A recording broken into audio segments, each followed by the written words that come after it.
বন্ধুরা, তোমরা সবাই কি রান্না করলে? দেখো আমি রান্না করেছি কুমড়ো দিয়ে মাছ, চাল কুমড়ো দিয়ে আর কি। তো এই যে প্রথমে আমি পেঁয়াজ ফোড়ন দিয়ে ভালো করে একটু হালকা ভেজে নিয়েছিলাম কুমড়োটাকে। তারপর জিরে, আদা, লঙ্কা সব দিয়ে দিয়েছি।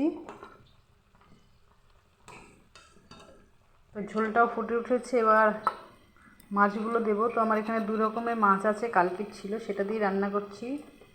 এই দেখো সব দিয়ে দিলাম।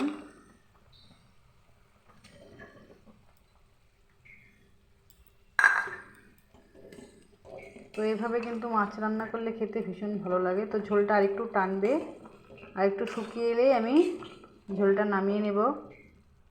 এভাবে কি তোমরা খেয়েছো কখনো? এভাবে করে দেখো, আশা করছি ভালো লাগবে। তো ভিডিওটা এখানেই শেষ করছি। সকলে ভালো থেকো, সুস্থ থেকো। নতুন ভিডিওতে আবারও দেখা হবে। টাটা, ধন্যবাদ।